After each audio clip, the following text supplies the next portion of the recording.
പ്രിയപ്പെട്ട മക്കളെ, ഞാൻ നിങ്ങളുടെ ഗായത്രി ടീച്ചർ. സ്കൂൾ തുറക്കാറായില്ലേ? എല്ലാവരും അതിനുള്ള ഒരുക്കത്തിലായിരിക്കും. അപ്പോൾ പുതിയ അധ്യയന വർഷത്തിലേക്ക് പ്രവേശിക്കുന്ന എല്ലാ മക്കൾക്കും, എല്ലാ അധ്യാപകർക്കും ടീച്ചറുടെ ആശംസകൾ.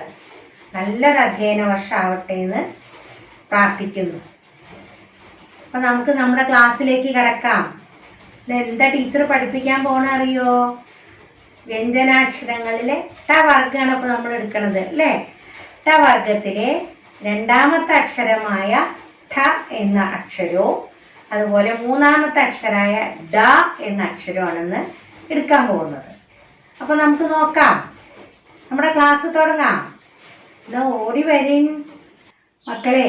ടീച്ചർ ഇന്ന് ആദ്യം കുട്ടിപ്പാട്ട് പാടിത്തരാം. കുട്ടിപ്പാട്ടാണ് കേട്ടോ, വലിയ പാട്ടൊന്നുമല്ല. ഠോ ഠോ വെടി പൊട്ടുന്നു, ഡും ഡും തുടി കൊട്ടുന്നു, ഠപ്പോ ഠപ്പോ മേളം കൊട്ടു പൂരം പൊടി പൂരം. ഠപ്പോ ഠപ്പോ മേളം കൊട്ടു പൂരം പൊടി പൂരം. ഡിം ഡിം ഡിം ഡിം നാദമുതിർക്കും പൂരം പൊടി പൂരം. ഡിം ഡിം ഡിം ഡിം നാദമുതിർക്കും പൂരം പൊടി പൂരം. പൂരം പൊടി പൂരം. ഇനി നമുക്ക് ഒരു കഥ കേൾക്കാം. ഡേവിഡിൻ്റെ ഡയറി. പാഠം പഠിച്ചു കഴിഞ്ഞാൽ എന്നും ഡയറി എഴുതണം. ടീച്ചർ പറയും. ഓരോ ദിവസവും നടക്കുന്ന കാര്യങ്ങൾ ചുരുക്കി ഡയറിയിൽ എഴുതണം. ഇന്ന് ഞാൻ എന്തെഴുതും? ഡേവിഡിൻ്റെ കണ്ണുകൾ നിറഞ്ഞൊഴുകി. എൻ്റെ ശാഠ്യം കാരണം ഡാഡി ആശുപത്രിയിലായി. ഡിസംബർ മാസമാണ്. നല്ല മഞ്ഞും തണുപ്പും. ക്രിസ്മസ് അവധിക്ക് കുട്ടികൾ ഗ്രൗണ്ടിൽ കളിക്കാറുണ്ട്. എനിക്കും കളിക്കാൻ പോണം. ഞാൻ വാശി പിടിച്ചു കരഞ്ഞു. കഠിനമായി ജോലി ചെയ്താണ് ഡാഡി കുടുംബം പോറ്റുന്നത്. ചിലപ്പോൾ രാത്രിയിലും ജോലി ചെയ്യും. ജ്യേഷ്ഠൻ്റെയും എൻ്റെയും പഠനത്തിന് തന്നെ നല്ലൊരു സംഖ്യ വേണം. ഡാഡിയെ ഇപ്പോൾ വിളിക്കേണ്ട, ഉറങ്ങിക്കോട്ടെ, അമ്മ പറഞ്ഞു. പറ്റില്ല, എന്നെ വണ്ടിയിൽ കൊണ്ടുവിടാൻ പറയൂ. അവൻ ശാഠ്യം പിടിച്ചു. ശബ്ദം കേട്ട് ഡാഡി ഉണർന്നു. ശരി, ഞാൻ കൊണ്ടുപോകാം, വേഗം റെഡിയാകൂ, ഡാഡി പറഞ്ഞു. ഞങ്ങൾ പുറപ്പെട്ടു. എന്നെ ഗ്രൗണ്ടിൽ ഇറക്കി തിരിച്ചു പോന്നതാണ്. വണ്ടിയിൽ നിന്ന് വീണ് അപകടം പറ്റിയെന്നാണ് അമ്മാവൻ പറഞ്ഞത്. റോഡിൽ തിരക്ക് കുറവായിരുന്നു. പക്ഷേ ശരിക്കും ഉറങ്ങാത്തത് കൊണ്ടായിരിക്കും. ഞാനും ജ്യേഷ്ഠനും ഉത്കണ്ഠയോടെയാണ് ആശുപത്രിയിലെത്തിയത്. അമ്മ ഇരുന്ന് കരയുന്നു. എനിക്ക് വല്ലാത്ത വിഷമം തോന്നി.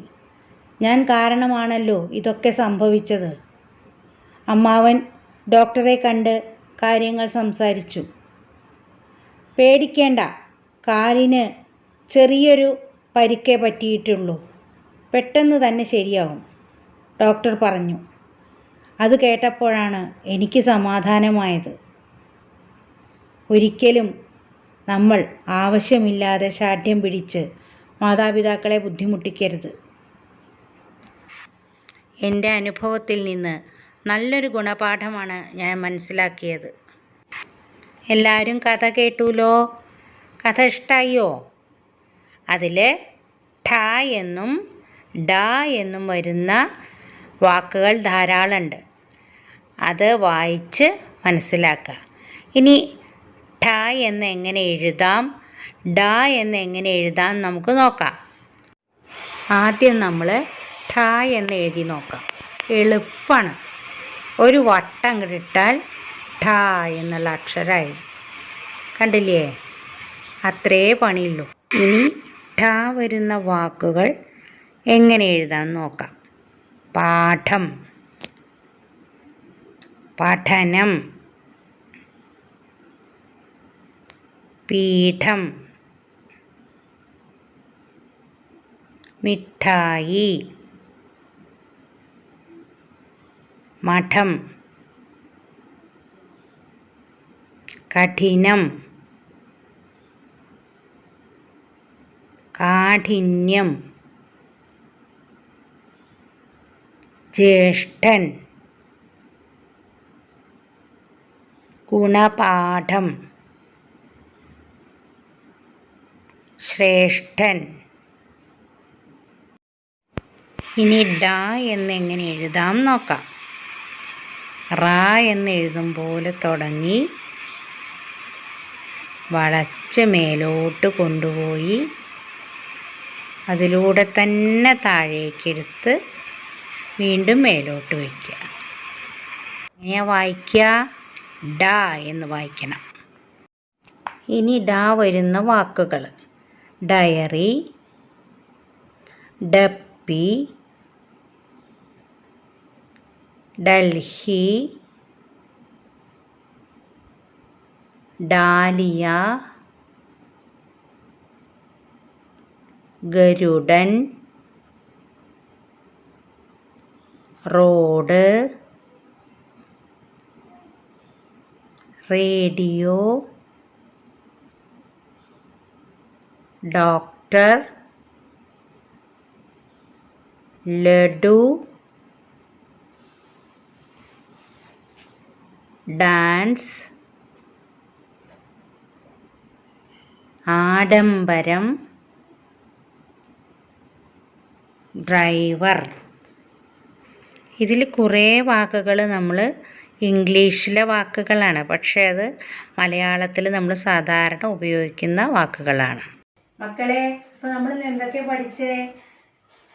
ഠ എന്ന അക്ഷരവും ഡ എന്ന അക്ഷരവും പഠിച്ചു അല്ലേ? ഡേവിഡിൻ്റെ ഡയറി എന്നുള്ളൊരു കഥയെ കൂടെയാണ് നമ്മളതൊക്കെ പഠിച്ചത്. അതിൽ കുറച്ച് വാക്കുകൾ ടീച്ചർ കണ്ടെത്തി പറഞ്ഞു തന്നിട്ടുണ്ട്. അത് പോരാ, നിങ്ങൾ പുതിയ വാക്കുകൾ കണ്ടെത്തണം. പുസ്തകങ്ങളിൽ നിന്ന് വായിച്ച് മനസ്സിലാക്കുമ്പോൾ നമുക്ക് കൂടുതൽ പഠിയും. ആ അക്ഷരങ്ങൾ വരുന്ന വാക്കുകൾ കണ്ടെത്തി നോട്ട്ബുക്കിലേക്ക് എഴുതുക. നിങ്ങൾ തന്നെ കണ്ടെത്തി എഴുതുമ്പോൾ നിങ്ങൾക്ക് കൂടുതൽ മനസ്സിലാവും. എഴുതുക, വായിക്കുക. അപ്പോൾ എല്ലാവർക്കും ഒരിക്കൽ കൂടി നല്ലൊരു അധ്യയന വർഷം ആവട്ടെ എന്ന് ആശംസിക്കുന്നു. ബൈ.